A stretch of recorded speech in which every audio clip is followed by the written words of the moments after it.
concerned. So we now come to the main event, and Don and I have been working together for many, many years, and Don is a truly unique gentleman as a philosopher, because not only is he a philosopher, he also is the owner of the largest production of hot air balloons in the world, which obviously gives him a unique perspective, philosophical perspective, as he surveys the countryside underneath him. But Don has been the convener for philosophy for many, many years. In fact, he probably has convened hundreds of talks during his tenure at the BLSI, and he's certainly given dozens of lectures and talks himself. And generally, they focus on various different aspects of philosophy. And it's great to have him back today to share with us his thoughts on the good life. Please welcome Don Cameron. Over to you, Don. Yes, I do a little monthly newsletter. So, good evening. The summary of this talk on the website was not written by me, and it was suggested that I might get help from Socrates. And actually, I don't think I'll get any help there at all. Socrates may have been very wise, or possibly he was just likely to be overhyped. But unlike us, he couldn't stand on the shoulders of giants. Using the results of modern science and philosophy as the theme of my talk this evening, it also motivated my recent book, if you will excuse the obvious plug. I have a few copies here this evening, and they're available at the end for £9.99, or at least that's until I run out of pennies. After that, it'll be £10. So the question of the good life has been popular with philosophers for thousands of years, but we must ask what it means. A friend of mine thought it was to have as many exciting and fulfilling experiences in his life, but sadly he's passed away, and all the memory of these great events were coded in the neurons of his brain, which unfortunately don't exist anymore. So it seemed to be rather ephemeral. And then some say it's to serve others. But it was Thomas Dewar, a Scottish whisker distiller, who said, if we're here to help others, I often wonder what the others are here for. But mostly we're seeking to define what we might best want to achieve in life, something which is good on some scale of values beyond ourselves. But it's extraordinary that we find it hard to know what that is. And the ancients had little hope of understanding the problem. They did their best by interrogating their own instincts and inventing various religious ideas. Yet over millennia, the question has remained elusive. But today, taking account of the discoveries of science, we may not reach a complete solution, but we can understand the problem better, and we can understand perhaps why no ultimate answer will ever be possible. We know that humans are a product of natural selection. It acted first on simple replicating molecules, and after billions of years generated complex multicellular organisms like us. We know that human instincts are products of this process and no other. That must tell us something about them. Natural selection is the only known non-random mechanism that can create order out of chaos. There's no other source of information in our design, physical or mental. Philosophy that doesn't consider this understanding has no hope of success. And it imposes a certain discipline on our investigation. We must understand that there is no absolute good, no absolute morality. Our instincts for these are products of the natural selection process. Everyone knows about the idea of natural selection, survival of the fittest, and so forth, but not many realize how powerful it is. Thomas Malthus in 1798, he pointed out that the means of food production expand only arithmetically, very gradually, but human populations could increase geometrically, doubling, going to 4 times, 8 times, 16 times. This led him to the rather pessimistic view that populations must increase until limited by starvation, poverty, war, and disease. In the last couple of centuries, the great expansion of agricultural productivity and the invention of birth control have postponed this disaster. Most populations have experienced increasing prosperity. Many people have thought that Malthus was simply mistaken, but his principle remains sound. It applies in full force to wild species and to humans before the modern age, and even to some human populations today.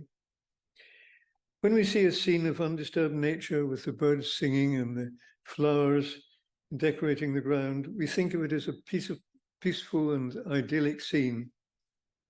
But we're wrong. In fact, it's a killing ground where few survive. Suffering and premature death is universal in nature. It's very easy to calculate that if every sparrow chick enjoyed a full 10-year life or so and brought up clutches of surviving offspring every year, it would take only a few decades for the planet to be covered in sparrows' bodies to a depth of some kilometers. But we observe that this does not happen. Most animals and plants die before reaching maturity, and populations remain approximately stable. Darwin realized that this creates the most extreme selection pressure. Anything that gives even a tiny advantage in the struggle for survival is likely to be preserved, and any variation which detracts from this will be quickly eliminated. It has been shown how detailed structures have originated from this simple criterion of the greatest success at surviving and reproducing, with no other criterion affecting any structure or behavior. This last is the most important point to recognize. No other criterion other than this success has had any influence on our design. And there has been no other directing principle forming our instincts. If an instinctive desire that did not lead to gene transmission arose by chance, it must have been relentlessly weeded out.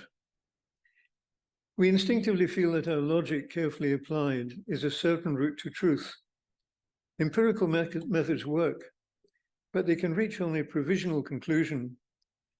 Yet we feel that pure deduction gives absolute certainty. We cannot prove that the rules of logic that our brains use, because that would need a higher logic to do it. We have to hope that the process of evolution has got it right in constructing our brains, but we must humbly realize that we can be absolutely sure of nothing. But we mustn't make too much of this. We can certainly be much more sure of some things than others. Some people today agree that our instincts have been formed by natural selection, but claim that we can now serve higher goals. They cannot show where these higher goals have come from. We certainly cannot have come from interactions between each other.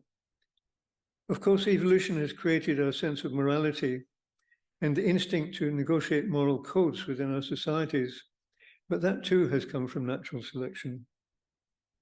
It's not a conclusion which pleases everybody.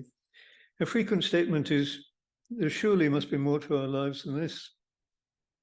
But the word surely hides the fact that the speaker is not sure, and the word must has no basis other than desire. The remarkable thing is that evolution seems to have left us with an instinct to feel that we have a higher meaning or purpose to our lives, although we can never quite put a finger on what it is. Life forms have no absolute purpose. They are just a phenomenon resulting from the way that certain chemicals reacted with each other. Once some molecules started to reproduce by forming on each other like templates, a process little more miraculous than crystallization, the way was open for complexity to develop and is a completely natural process. So we have no purpose, but natural selection creates an apparent purpose, which is to reproduce and survive long enough to reproduce again. But curiously, no existing life form is aware of this purpose, not even those with nervous systems, and of course, not even humans. The sycamore tree in my garden is a superb expert at reproduction. Although it has not the slightest idea why it does so, it makes thousands of little seeds, each with a wing that makes them fly like little helicopters. They spread far and wide, And in the spring, my lawn is full of baby sycamore trees. Of course, their misfortune is that I will be coming along with my lawnmower. Animals with brains and nervous systems can reach some understanding, but none understands natural selection's purpose. Even educated humans do not understand it. Biologists are accustomed to the distinction between proximate and ultimate explanations of animal behavior. The ultimate explanation is invariably to increase the proportion of its descendants in the succeeding generations. But the proximate explanation is how natural selection achieves this. For example, most animals seek sexual activity, but none except humans have any understanding that it leads to reproduction. But natural selection has programmed it in an animal and human brains, and that is usually enough to achieve the ultimate goal of reproduction. It's important to understand that natural selection is not a very intelligent designer.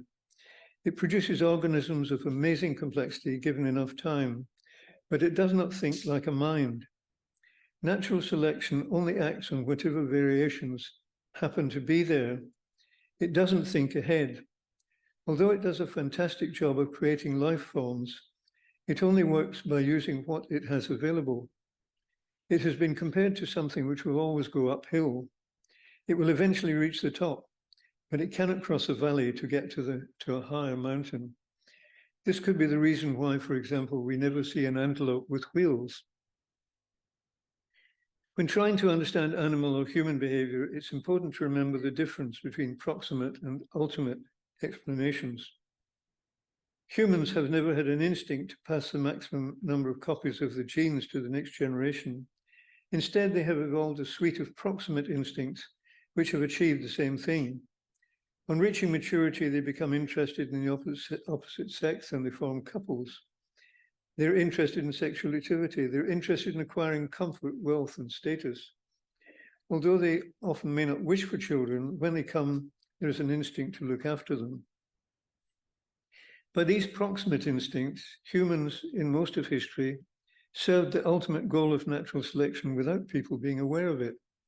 Families were larger than today, yet the population did not increase so rapidly because mortality was much higher. And evolution selected those with even the slightest advantages it had always done. These instincts were not formed because humans reasoned that they would serve the ultimate purpose of natural selection. They arose simply because those who had them reproduced more than those who didn't. Instincts which have been installed by natural selection work pretty well as a rule, but they often direct the animal to a sub-goal, an action which contributes to the ultimate goal rather than to an instinct to reach the ultimate goal itself. The problem with this is it can produce some mistaken actions when the environment changes. But the biggest change in the environment has come from human ingenuity. We are a tropical species, but our inventions of clothing and housing have let us spread globally. After 1500, human technology began to increase cumulatively in British and European populations. The result was a population boom and mass emigration to other lands, to the great disadvantage of their indigenous peoples. Technology, it seems, was adaptive in terms of the ultimate goal of natural selection. But during the 1930s, the use of birth control brought this to a halt. Strangely, human instincts to seek sex, wealth, comfort, and status, which had led to better reproduction for all pastimes, no longer did so. Population in the areas of greatest wealth are declining. And this is a central point I wish to make this evening. Technology has given human animals more choices. The instincts involved by natural selection were not for its ultimate goal of increasing genetic proportions. Rather, they were proximate goals which served that purpose, but which now fail to do so in a world of modern choices. Our decisions not to raise children sometimes seem confused. Celibacy has long been considered a virtue. Birth control, when it was first introduced, was stated by many to be immoral, but it's mostly accepted today. Abortion remains controversial, and infanticide is universally condemned. Yet, all of these have precisely the same effect. We can I must emphasize that I'm not suggesting that any of this is either good or bad. The aim is only to understand. Our ideas of good and bad are based only on our evolved instincts, as modified by the moral codes we have negotiated with each other. We will be hopelessly confused if we apply these ideas during our investigation. Our task must be simply to understand what is going on as neutral observers. Our moral values are another matter in which human proximate choices interact with changed conditions. The human instinct to morality are, like everything else about us, a product of evolution. Many naive people have thought that evolution, the survival of the fittest, the struggle for the existence could only produce selfishness. But it takes only a moment's thought to realize that a totally selfish person in a tribe of social animals would not necessarily leave more descendants. It has been shown that morality will evolve. Some years ago, I presented a paper to this group in which I discussed a computer program that I'd written, which actually simulated interacting individuals. And it showed that in most circumstances, morality did evolve, or at least a degree of cooperation. I was not the first person to do this. Others have found similar results.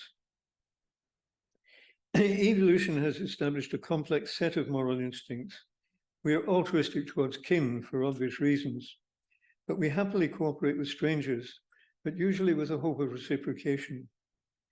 We are careful to build a moral reputation. This sometimes makes us altruistic when there is no prospect of reciprocation. We have an instinct to negotiate moral codes with those with whom we are in communication. Sadly, evolution has also installed in us an instinct to be selfish sometimes, but we have an instinct to set up with others arrangements to prevent cheating. A vast amount of our effort is devoted to the prevention of cheating. Locks, fences, passwords, police forces, money, laws, contracts are all examples of mechanisms devoted to this. Moral codes changed little in the distant past before 1500, but they have changed more rapidly over the last few hundred years, and in recent times they have increased the rate of change. It's important to understand why this happens. Morality towards others in the hope of reciprocation and morality driven by reputation building, where there is no hope of reciprocation, are a construction of moral codes within a society, and they all depend critically on communication. People cooperated with those they were in communication with because this gave reproductive advantages over those who were outside the circle. When communication is high, visibility of what we do is high, and we have an instinct to be more altruistic when we are being watched. And communication has changed in the human environment.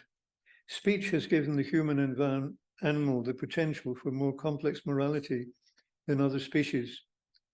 Change began with Gutenberg's invention of printing. Then, of course, means of communication have constantly increased. And now, in the last few years, a further revolution has occurred, which has increased communication even more. The result is our moral codes are changing at a frantic pace. The direction of change has mostly been towards greater altruism, and there has been a widening of the circle of those to whom we feel moral duties. We now feel moral duties to people outside our own tribe. We have increased our moral attitudes to strangers and even to other species. Now, you might be saying, well, that's a jolly good thing, isn't it? But if you are, you have not yet understood what we're looking at this evening. When you leave this evening, it will be best to continue as human moral agents in the usual way.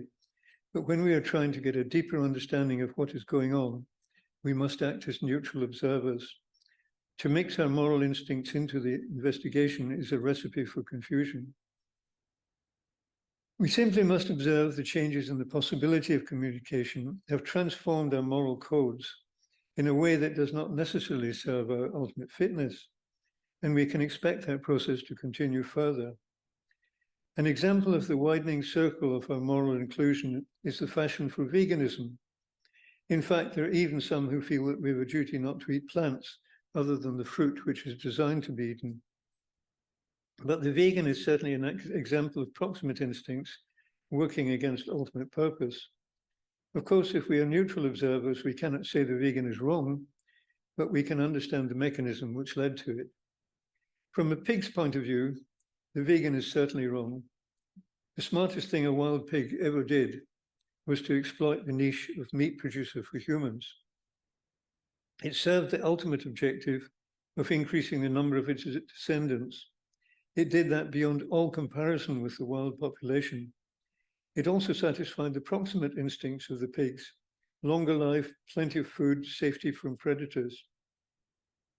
We should not imagine anthropomorphic desires in the pig. It has no desires, for example, to attend philosophy discussions. Domestication also gave pigs a much longer average life, albeit ending in humane slaughter. Pigs can naturally live for many years. A sow can have 12 piglets a year. Despite this, wild populations remain roughly stable and quite small. It's easy to calculate that the average lifespan will be very short in the wild. So veganism would be a disaster for pigs. Horses too made a smart decision when they became providers of motive power to humans. They reproduced beyond all comparison with wild populations. But for them, the disaster has happened. That was not due to veganism. It was due to the invention of the internal combustion engine. The horse population is now a small fraction of its level a century ago. The central point of my talk this evening has been to consider the difference between ultimate objectives of the evolutionary process and the proximate instincts that natural selection has installed to achieve these. Evolution is not an intelligent designer. It simply selects what works at the time. But human intelligence, which began as an adaptive trait, has so changed the environment and the available choices that the proximate instincts no longer serve the ultimate goal of natural selection. Everything I have said has been a matter of observation, without applying any suggestion of good or bad. It has been an attempt to understand. But what can we ask that we ought to choose for ourselves? What would be the good life? There are two logical positions and one illogical. It's perfectly logical to say that nothing matters at all and to have no interest in whether we live or die. It would be perfectly logical to correct, with quotation marks, our instincts to align them with natural selection. It is less logical to continue with our proximate instincts, which no longer have an effect natural selection designed them for. But I'm quite sure that the least logical one is the one which we will do. I have to recognize that there is no clear answer to what we ought to do. So what of the future? There is no doubt we will continue to follow our proximate instincts. Technology will continue to change our environment. With AI and other inventions, we cannot tell what it will be like in a few decades. But it's likely that our proximate instincts will continue to produce unpredictable results. Natural selection will not stop working. It never does. Those who have most children will still have the greater proportion of descendants. It's a tautology, but it remains true. Vast demographic changes will occur, but humanity will not disappear. The future of humanity is impossible to predict, and we still cannot pin down what constitutes the good life, but it looks likely to be interesting.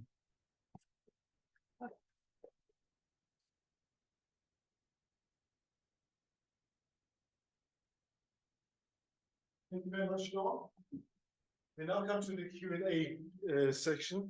It's quite interesting. Apparently, I'm a disaster for pigs. I'm a vegan, so I'm sure there will be lots of questions. I'm pulling Andrew's leg, you see, because I knew he was a vegan. A disaster. So let's get some questions. We've got some questions probably coming up in the Zoom session. But why don't we start in the room? There must be so many questions in terms of what constitutes the good life. We heard from a genetic point of view how we got to where we got to, but is there more to life than genetics? Who wants to go first? Oh, there's a question at the back.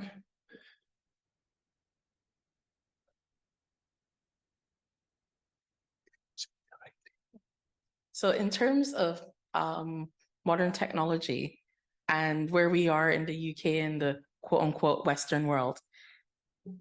Would you say that Eastern, or I would say traditional African, Polynesian, their life is a good life because it's very simple? There's no running around to earn money. You know, you've got what you've got outside, you plant your seeds, your grass grows, your seeds grow, you eat. You know, you go to bed at night, you're relatively safe. Compared to the stress and all the heart conditions, etc., that we've got in the West, which one is, quote, the best life or the good life? So, Did you hear that, Don? I didn't hear it very well. So basically the question is, in the industrial West, we're leading such complicated lives as opposed to sort of primary countries where they lead a natural life.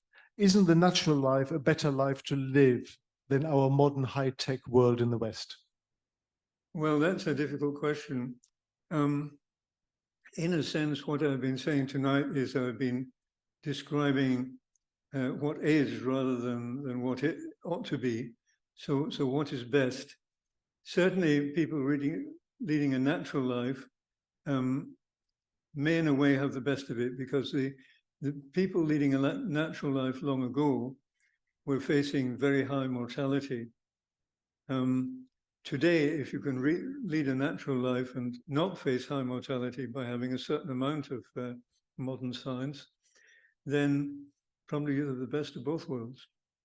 Okay. Anybody else in the room? Because no, not yet.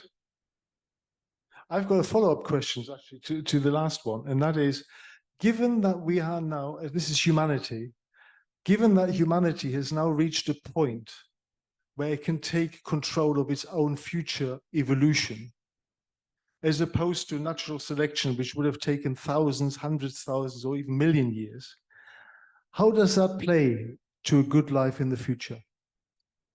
Well, I don't think humanity is taking control of its own evolution. I don't think it thinks about it very much. And I think the future of humanity is very hard to predict.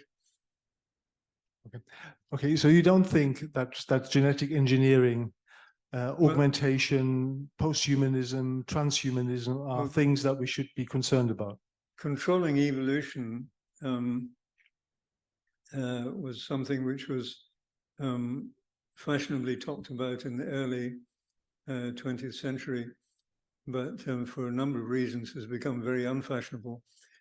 Quite good reasons, I think, probably. Okay, so you think evolution will natural selection will keep on doing what it always has done? It will certainly keep on doing it. Yes, it has to. It never stops. It cannot stop. Okay, good. Anybody else? Oh, lady in the back. Hi, I think it's quite interesting, the drama program, The Good Life, that was on many years ago, and it was mocked so much because, you know, it's like, oh, they're living like peasants and things like that. And then you had the whole like 80s and money making, everything. And now it's like a complete reverse, that people want to live the good life, like, you know, Barbara and I can't remember his name, Tom and Barbara, yeah, not live like Margot and Jerry. And I think it's quite interesting. It's not really a question, it's just sort of an observation how everyone is just sort of like wanting to live off grid. Not everyone, obviously, but there's the desirability to actually not be caught up in the whole stress of the digital world and sort of stepping back. And I think the lockdown had an effect on lots of people, that people moved out of London, things like that, and more natural life. And I think it's quite interesting that they are living a better, maybe not the good life, because it's a struggle for lots of people, but it's maybe a better life than they were living with the stress of their day-to-day. You know, it's just an interesting thing, like a program for the good life from years ago is now happening. So I must apologize, actually.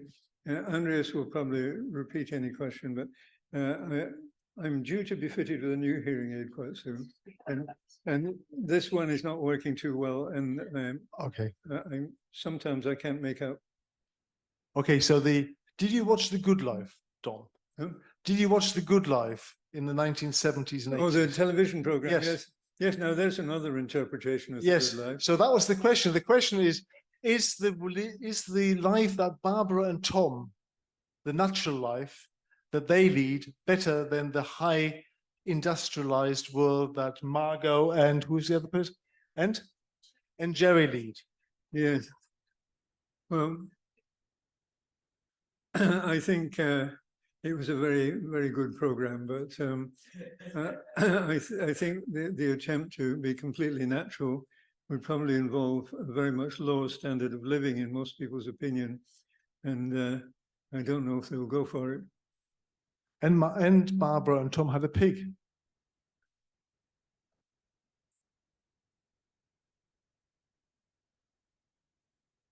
If animals don't know what's going to happen to them, and therefore are different from humans who fear death, fear accidents, fear all kinds of awful things, so is it right that those fears are the opposite of happiness?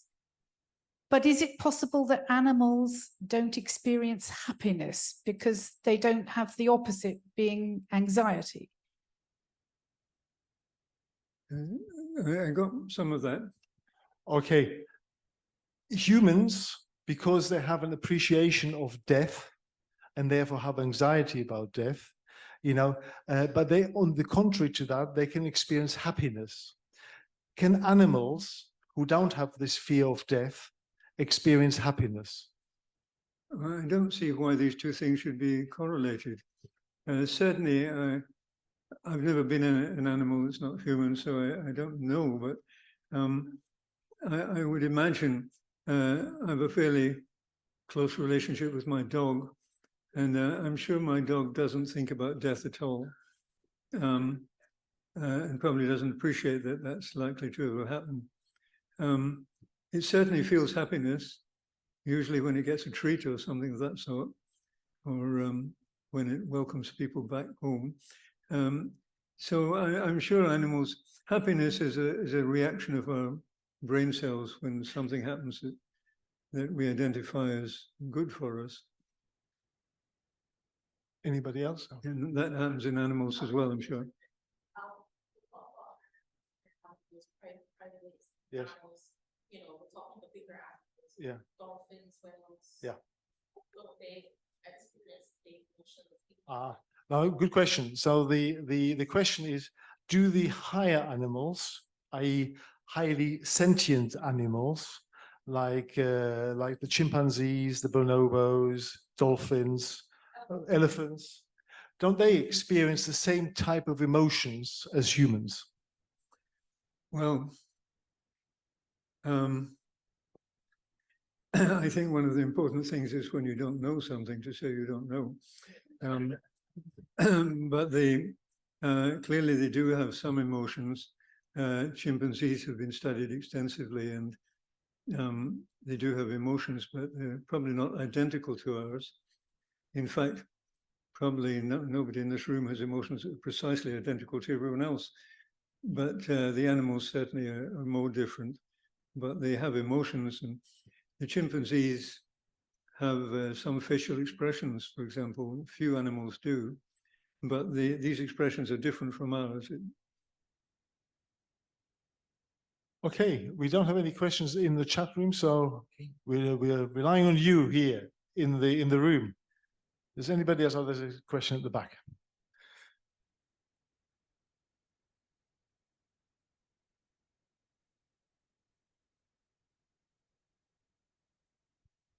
Thanks very much, Don. That was interesting and food for thought.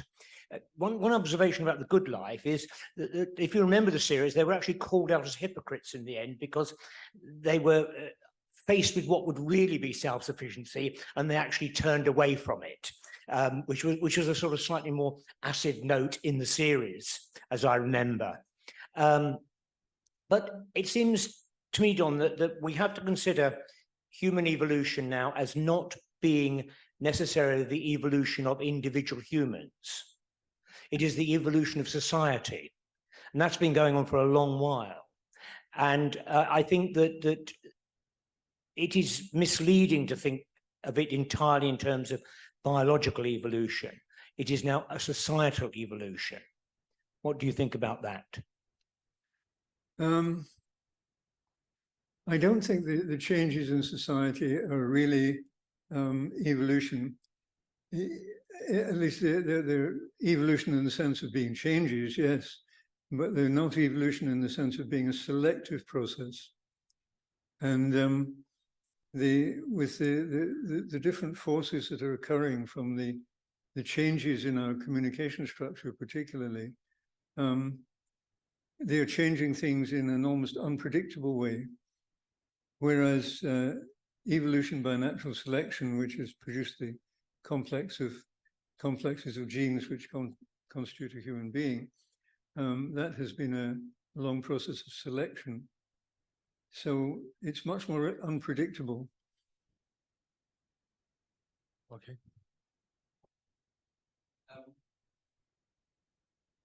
Just leading on from that last point, do you think it could ever become predictable with quantum computing and AI? Do you think it could ever grapple with all the possibilities that evolution entails?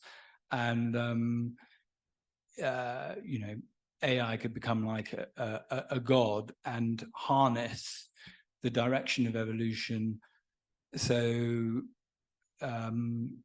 yeah, so rather than us being puppeteered by it, however much we would like not to be puppeteered by it, a day will come where we harness it and drive it.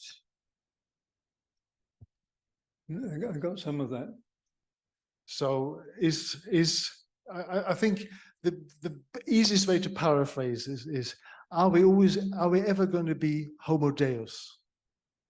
Homo Deus. I see no reason why we should be, but being able to predict the future. It was, I think, was it Laplace who had a demon, where he said if this demon could understand everything about the present day and all the laws that affect things, then it would be possible to predict the future with as much certainty as one can know the past. And in other words, he was probably assuming that everything was deterministic, which it probably is, but may not be. We're nowhere near having the knowledge of this demon. So it means that the future is not very easily predictable.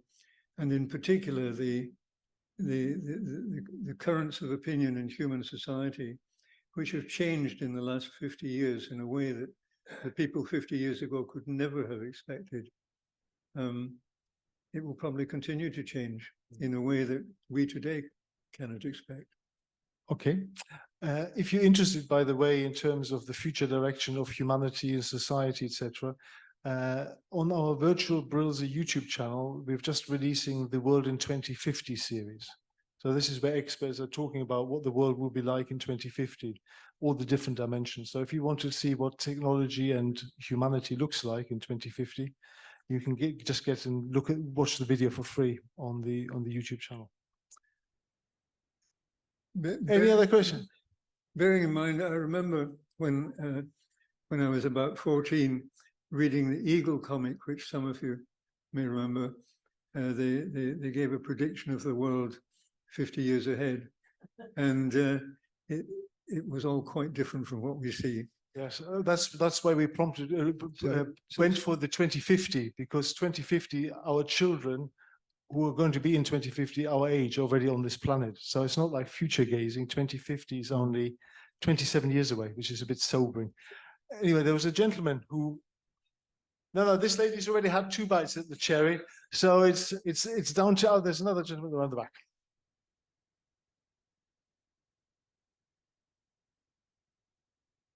This is your second bite as well. Yes, I just want to come back on my first point. Although I do remember with you, Don, in disappointment that the hover seats and the silver suits are nowhere to be seen. Why is that, I want to know. But to come back more seriously on this point about evolution of society, I would argue that it is pretty analogous to biological evolution. Societies do all sorts of things. and they are fairly random, some of them are most peculiar, but in the end, there is a natural selection. Some societies work, some don't. Of course, what we've had recently is a much more homogeneity of societies. Societies developed in ways that suited their particular situation, their particular ecology. Now the world is very much becoming homogeneous, and that also is having an effect on the way society evolves. Yes, of course, societies are greatly affected by communication, but by other things as well. It's such a complex mechanism that it's almost a random drift, but some causes and effects can, of course, be detected, but very difficult to predict the future. And I take the view of the American who said, I never will make predictions, never have, and I never will. There you go. So the debate, memes and genes, or nurture and nature, continues. Good, gentleman here. And forgive me if I kind of may have just missed this in the talk, but why is the pursuit of the good life a proximate evolutionary driver? How did that happen? Because it seems that pursuit of the good life is fairly universal. Well, I'm not saying it is, but I'm saying that if we're trying to trace some sense of purpose, the only purpose that we feel comes out of our evolution. So one might argue that the purpose of our evolution is the purpose, but I'm not saying that it's, but there is no other purpose. So this is why the matter remains unsolved, really. Okay. Well, you could look at Maslow's hierarchy of needs, and you could think that, well, survival and safety might be the first rung of the ladder, and then you work your way up from that, I suppose, would be an account. But still, the scientific approach is worthwhile, because when someone says, I can tell you what the purpose of life is, then you can tell that he's talking through his hat. There you go. Any more questions? This lady's itching to get the third bite at the chair. Okay, look, that's fine. There you go. What's your opinion on this? The average intelligence seems to be going down if we gauge the outcomes of education, etc. The definition of the good life, is that a changing mechanism or a changing landscape? Could you help me with that one? Yes. Apparently, average intelligence is going down in the world due to measured by education. That's the ladies. You might see. You may want to disagree, but that's the lady's point of view. And she is saying, does that say something about natural selection? About natural selection. It's now making us dumber. I'm not aware of any solid evidence that average intelligence is going down, and but it's also, of course, true that evolution does not necessarily favor the most intelligent. No, it's that's not visible in our society today. So what do you say? There you are. Well, I think we should reflect on 8 billion people in the world, and obviously it seems to be the most productive that seem to be hurtling us towards the 9 billion mark in the next 10 years. Good.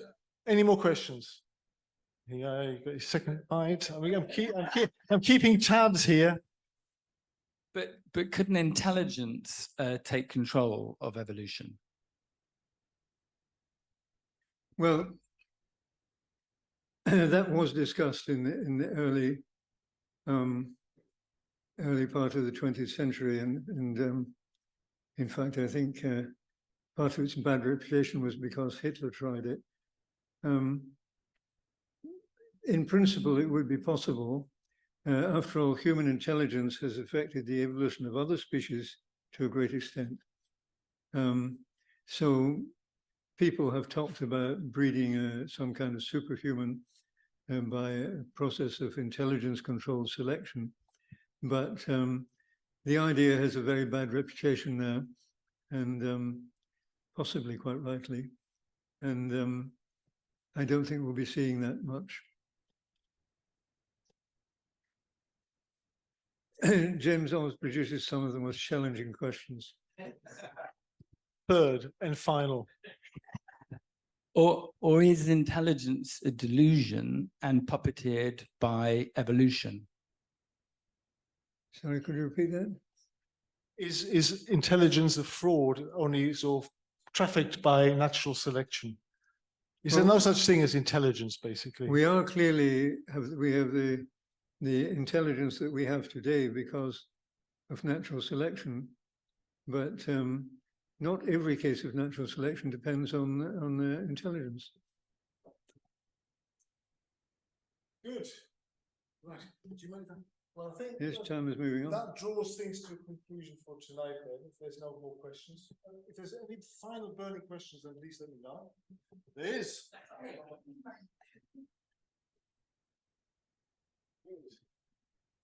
You could just speak directly. Yeah, so you're talking about natural selection, but I guess I'm feeling like the world's very directed by very unnatural selection, by the politics of the world and the powers of the world and the religions of the world. I feel like man has very much directed the direction of humanity. So I'm not sure I believe it's very natural, but I will go away and think about more what you said. Yeah, so I'm just and I'm hoping that those people in power and that have led things so far are not the best thinkers, and there are a lot of good thinkers, and we're all hoping that they rise and we put our efforts together to make it a better world. So I guess that's one. Did you hear that, Don? I only part in part. Okay. Sorry, I apologize about No, this. that's fine. So this lady thinks that actually we are increasingly far away from natural selection. We're now actually in a phase of unnatural selection where we're the culprits. You know, whether that is geopolitics, whether it's the climate, whether it's anything at all, we are the ones who are selecting other species and potentially ourselves out of existence. Yes, there's a lot of truth in that, and depending how you define the terms. But what you can't get away from is that the people who have the most descendants will be the people who have the most descendants. That's a tautology, but tautologies remain true. And it depends. Of course, they could be living in different circumstances. They could be living in modern Russia. They could be living in any number of other countries with different regimes, but that will always remain true. Any final? You have freedoms.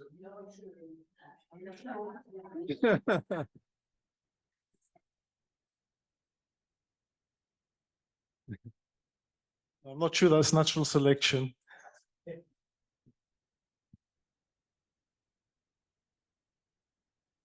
Thank you. Just one final point, Don, about your point on the people who have most children will survive. That isn't true, of course, because they may well be illness, starvation. So in fact, just having a number of children does not mean your genes survive. It may be a better survival strategy to have one or two children who are well cared for. And also really coming on to this whole business of evolution, it seems to be predicating the idea that evolution is some sort of upward movement. It is not. There are birds that, having learned to fly, no longer fly. It's likely that when the human species sort of split from its ancestors, that those ancestors were more like modern humans. They were taller, bigger, probably more intelligent than, not as intelligent as us, but more intelligent. And yet there were those who split off, who, if you like, devolved, who became smaller, less intelligent. So the idea that somehow there's this upward trend in evolution is clearly wrong. Some things come out of the sea and learn to walk on land. Some things go back into the sea and swim. There is no, apart from survival, there is nothing that pushes it.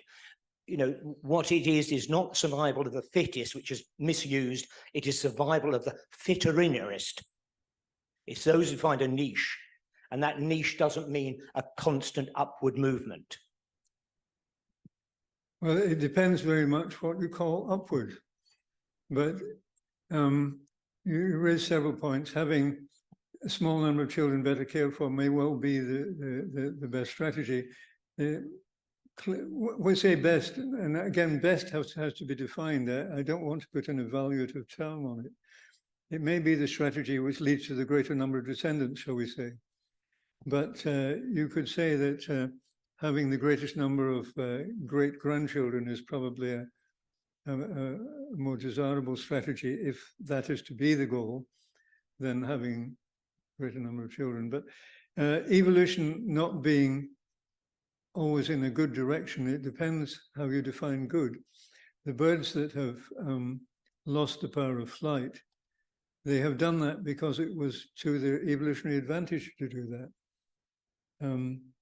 So if you say the power of flight is good, well, you can say that, but evolution didn't think so. Okay. Final burning question. Going once, going twice. Okay. Well, then, in that case, please put your hands together for Don for fantastic.